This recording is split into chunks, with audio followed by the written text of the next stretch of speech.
ವಿಚಾರದಲ್ಲಿ ನಿಮಗೆ bottom of the deck ಬಂದಿರುವಂತಹದ್ದು ಇಂಪ್ರೆಸ್ ಕಾರ್ಡ್ ಬಂದಿದೆ. ಸೊ ಇಂಪ್ರೆಸ್ ಕಾರ್ಡ್ ಏನನ್ನು ರೆಪ್ರೆಸೆಂಟ್ ಮಾಡುತ್ತೆ? ಕೆಲವೊಂದು ರೀತಿಯ ನಿಮ್ಮ ಲವ್ ಲೈಫಿನ ವಿಚಾರದಲ್ಲಿ ಶಾಂತವಾಗಿರ್ಬೇಕು, ಸಮಾಧಾನವಾಗಿರ್ಬೇಕು, ಒಂದು ಪ್ರೀತಿ ಇರಬೇಕು ಅನ್ನುವಂತಹದ್ದು, ಮತ್ತೆ ಒಂದು ಸ್ಟೇಬಲ್ ಆಗಿರ್ಬೇಕು ಅನ್ನುವಂತಹ ರೀತಿಯಲ್ಲಿ ನೀವು ಆಲೋಚನೆಯನ್ನು ಮಾಡ್ತಾ ಇರುವಂತಹದ್ದು ಬಾಟಮ್ ಆಫ್ ದ ಡೆಕ್ ಅಲ್ಲಿ ರೆಪ್ರೆಸೆಂಟ್ ಆಗ್ತದೆ. ಲೈಫಿನ ವಿಚಾರದಲ್ಲಿ ನೀವು ಪಾಸ್ಟಿನಲ್ಲಿ ಕೆಲವೊಂದು ರೀತಿಯ ಕೆಲವೊಬ್ಬರಿಗೆ ಸೋಲ್ಮೇಟ್ ಕನೆಕ್ಷನ್ ಅನ್ನ ರೆಪ್ರೆಸೆಂಟ್ ಮಾಡ್ತಾ ಇದೆ ಕೆಲವೊಬ್ಬರಿಗೆ. ಓಕೆನಾ? ನಿಮ್ಮ ಪ್ರೀತಿಯಲ್ಲಿ ಒಂದು ರೀತಿಯ ಬಾಂಡೇಜ್ ಇರುವಂತಹದ್ದು ರೆಪ್ರೆಸೆಂಟ್ ಆಗ್ತಾ ಇದೆ. ಹಾರ್ಮೋನಿಗಳು ಇರುವಂತಹದ್ದು ರೆಪ್ರೆಸೆಂಟ್ ಆಗ್ತದೆ ಕೆಲವೊಬ್ಬರಿಗೆ. ಓಕೆನಾ? ಮತ್ತೆ ಕೆಲವೊಬ್ಬರಿಗೆ ನಿಮ್ಮ ಲವ್ ಲೈಫ್ ನ ವಿಚಾರದಲ್ಲಿ ಥರ್ಡ್ ಪಾರ್ಟಿ ಸಿಚುಯೇಷನ್ ಅನ್ನ ರೆಪ್ರೆಸೆಂಟ್ ಆಗ್ತಾ ಇದೆ. ಓಕೆನಾ?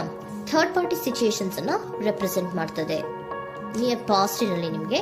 ನೆಕ್ಸ್ಟ್ ಕಾರ್ಡ್ ಬಂದಿರುವಂತಹದ್ದು ಪೇಜ್ ಆಫ್ ಸೋರ್ಟ್ಸ್ ಬಂದಿದೆ. ಥರ್ಡ್ ಕಾರ್ಡ್ ಬಂದಿರುವಂತಹದ್ದು ಯಾವುದು? ನಿಮಗೆ ಪೇಜ್ ಆಫ್ ಸೋರ್ಟ್ಸ್ ಬಂದಿದೆ. ಸೊ ಕ್ಯೂರಿಯಾಸಿಟಿ ಇದ್ದಂತಹ, ನಿಮ್ಮ ಲವ್ ಲೈಫಿನ ವಿಚಾರದಲ್ಲಿ ಒಂದು ಕ್ಯೂರಿಯಾಸಿಟಿ ಇದ್ದಂತಹ, ಒಂದು ರೀತಿಯ ಬಾಂಡೇಜ್ ಇದ್ದಂತಹ, ಸ್ವಲ್ಪ ನೀವು ಮಾತಾಡಿರುವಂತಹ ಸಾಧ್ಯತೆಗಳು ರೀಸೆಂಟ್ ಪಾಸ್ಟ್ ನಲ್ಲಿ ರೆಪ್ರೆಸೆಂಟ್ ಆಗ್ತಾ ಇದೆ.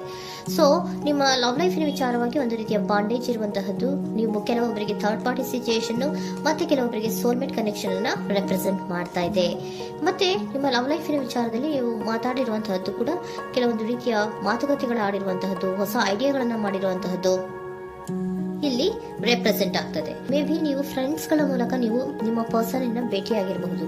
ಯಾವುದೋ ಕೆಲವೊಂದು ಫಂಕ್ಷನ್ ಗಳಲ್ಲಿ ನೀವು ನಿಮ್ಮ ಪರ್ಸನ್ ಅನ್ನ ಭೇಟಿಯಾಗಿರುವಂತಹ ಸಾಧ್ಯತೆಗಳು ಇದೆ ಅನ್ನೋದನ್ನ ನಿಮ್ಮ ಪಾಸ್ಟ್ ನಲ್ಲಿ ರೆಪ್ರೆಸೆಂಟ್ ಮಾಡ್ತಾ ಇದೆ.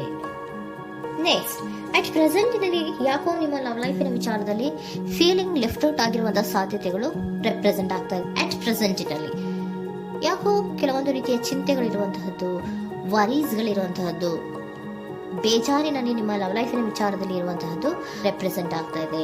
ಯಾಕೆ ಅಂದ್ರೆ ನಿಮ್ಮ ಲವ್ ಲೈಫಿನ ವಿಚಾರವಾಗಿ ಕೆಲವೊಂದು ರೀತಿಯ ಬದಲಾವಣೆಗಳಾಗ್ತಾ ಇರುವಂತಹದ್ದು ರೆಪ್ರೆಸೆಂಟ್ ಆಗ್ತಾ ಇದೆ. ಯಾಕೋ ಕೆಲವೊಂದು ಚೇಂಜಸ್ಗಳಾಗ್ತಾ ಇರೋದ್ರಿಂದ ನೀವು ಬೇಜಾರಿನಲ್ಲಿ ಇರುವಂತಹದ್ದು. ನಿಮ್ಮ ಲವ್ ಲೈಫಿನ ವಿಚಾರವಾಗಿ ಯಾಕೋ ಪರಿಸ್ಥಿತಿಗಳು ಅಷ್ಟು ಚೆನ್ನಾಗಿಲ್ಲದೆ ಇರುವಂತಹದ್ದು ರೆಪ್ರೆಸೆಂಟ್ ಆಗ್ತಾ ಇದೆ. ಯಾಕೋ ಕೆಲವು ಬದಲಾವಣೆಗಳು, ಚೇಂಜಸ್ಗಳು ಆವಾಗಿಂದ ಆವಾಗಲೇ ಆಗ್ತಾ ಇರುವಂತಹದ್ರಿಂದ ನಿಮಗೆ ಬೇಜಾರಾಗಿರುವಂತಹದ್ದು ರೆಪ್ರೆಸೆಂಟ್ ಆಗ್ತಾ ಇರೋದು. ಮತ್ತೆ ಥರ್ಡ್ ಕಾರ್ಡ್ ಬಂದಿರುವಂತಹದ್ದು ಕ್ವೀನ್ ಆಫ್ ವ್ಯಾಂಡ್ಸ್ ಬಂದಿದೆ. ಸೊ ಕ್ವೀನ್ ಆಫ್ ವ್ಯಾಂಡ್ಸ್ ಏನಕ್ಕೆ ನಿಮಗೆ ಪದೇ ಪದೇ ಚೇಂಜಸ್ಗಳಾಗ್ತಾ ಇದೆ? ಆ ಚೇಂಜಸ್ಗಳಿಂದ ಯಾಕೋ ಕೆಲವೊಂದು ರೀತಿಯ ವೇರಿಯೇಷನ್ಗಳು ಆಗ್ತಾನೆ ಇರೋದ್ರಿಂದ ನಿಮಗೆ ಬೇಜಾರಾಗ್ತಾ ಇದೆ. ಸೊ ಅದಕ್ಕೋಸ್ಕರ ನೀವೇನ್ ಮಾಡ್ತೀರಾ? ಬಹಳ ಧೈರ್ಯವಾಗಿ ಕೆಲವೊಂದು ನಿರ್ಣಯಗಳನ್ನ ಮಾಡುವಂತಹ ಸಾಧ್ಯತೆಗಳು ಅಟ್ ಪ್ರೆಸೆಂಟ್ ನಲ್ಲಿ ರೆಪ್ರೆಸೆಂಟ್ ಆಗ್ತಾ ಇದೆ.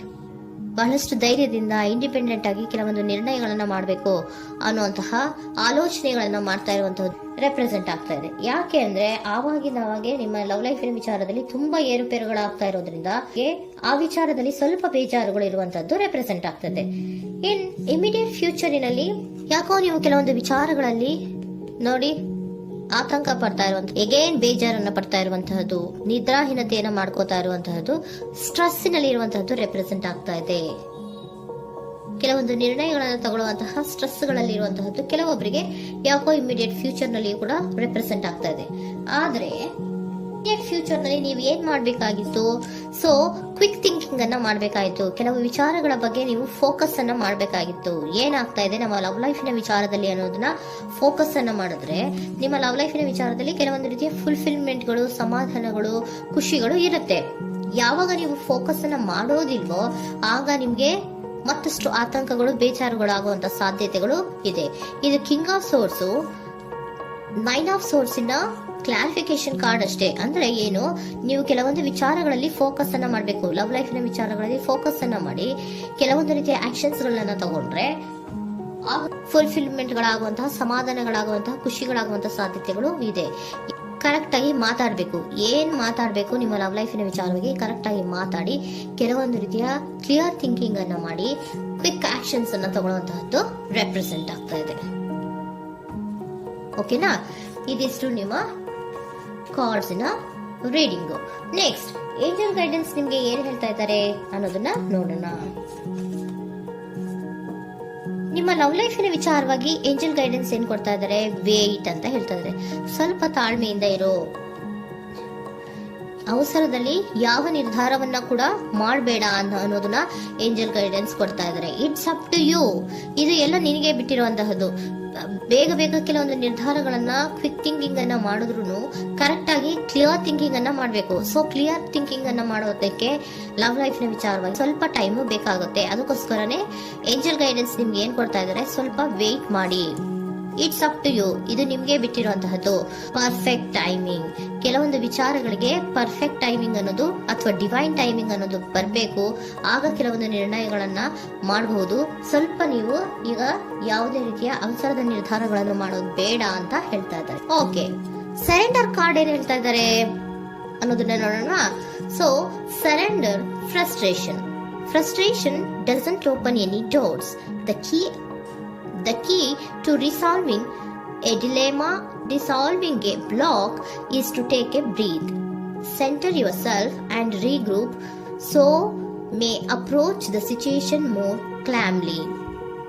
ಫ್ರಸ್ಟ್ರೇಷನ್, ಹತಾಶೆ ಅನ್ನೋದು ಮಾಡ್ಕೋಬೇಡಿ. ಹತಾಶೆ ಮಾಡ್ಕೊಳ್ಳೋದ್ರಿಂದ ನಿಮ್ಗೆ ಯಾವುದೇ ರೀತಿಯ ಹೊಸ ಐಡಿಯಾಗಳು ಬರಲ್ಲ, ಹೊಸ ಥಿಂಕಿಂಗ್ಗಳು ಬರಲ್ಲ, ಕ್ಲಿಯರ್ ಥಿಂಕಿಂಗ್ ಅನ್ನ ಮಾಡಕ್ಕೆ ಸಾಧ್ಯ ಆಗಲ್ಲ. ಸೊ ಅದಕ್ಕೆ ನೀವೇನ್ ಮಾಡ್ಬೇಕು, ಫ್ರಸ್ಟ್ರೇಷನ್ ಅನ್ನ ಬಿಟ್ಬಿಟ್ರೆ ನೀವು ಸಮಾಧಾನವಾಗಿ ಯೋಚನೆ ಮಾಡಿ ಕೆಲವೊಂದು ನಿರ್ಧಾರಗಳನ್ನ ಮಾಡಿ ಅನ್ನೋದನ್ನ ಸರೆಂಡರ್ ಕಾರ್ಡ್ ಕೂಡ ನಿಮ್ಗೆ ಹೇಳ್ತಾ ಇದ್ದಾರೆ. ಸೊ ನಿಮ್ಮ ಲವ್ ಲೈಫಿನ ವಿಚಾರದಲ್ಲಿ ಈಗ ಸ್ವಲ್ಪ ನಿಮಗೆ ಬೇಜಾರುಗಳಿರುವಂತಹದ್ದು, ಕೆಲವೊಂದು ಬದಲಾವಣೆಗಳು, ವೇರಿಯೇಷನ್ಗಳು ಆಗ್ತಾ ಇರುವಂತಹದ್ದು ರೆಪ್ರೆಸೆಂಟ್ ಆಗ್ತಾ ಇದೆ. ಸೊ ನಿಮ್ಮ ಲವ್ ಲೈಫಿನ ವಿಚಾರಕ್ಕೆ ಫ್ಯೂಚರಿನಲ್ಲಿ ಕೆಲವೊಂದು ಆಕ್ಷನ್ಸ್ ಅನ್ನ ತಗೋಬೇಕಾದ್ರೆ ಸ್ವಲ್ಪ ವೇಟ್ ಮಾಡಬೇಕು, ಕ್ಲಿಯರ್ ಆಗಿ ಥಿಂಕ್ ಮಾಡಬೇಕು, ಅದರದಲ್ಲಿ ಆಕ್ಷನ್ಸ್ ಅನ್ನ ತಗೋಬೇಕು ಅನ್ನೋದನ್ನ ಹೇಳ್ತಾ ಇದ್ದಾರೆ. ಓಕೆನಾ? ಆಗ ಮಾತ್ರ ನಿಮ್ಗೆ ನಿಮ್ಮ ಎನರ್ಜಿಯಲ್ಲಿ ಏನ್ ಶಾಂತತೆ ಬರಬೇಕು ಅಂತ ಹೇಳ್ತೀರಲ್ಲ, ಆ ಶಾಂತತೆ ಏನ್ ಬರಬೇಕು, ಲವ್ ಲೈಫಿನ ವಿಚಾರವಾಗಿ ಶಾಂತತೆ ಯಾವಾಗ ಬರುತ್ತೆ ಅಂದ್ರೆ ನೀವು ಕ್ಲಿಯರ್ ಥಿಂಕಿಂಗ್ ಅನ್ನ ಮಾಡಿದಾಗ ಮಾತ್ರ ಬರುವಂತಹದ್ದು ಅನ್ನೋದು ಕಾರ್ಡ್ಸ್ ಗಳಲ್ಲಿ ರೆಪ್ರೆಸೆಂಟ್ ಆಗುತ್ತೆ.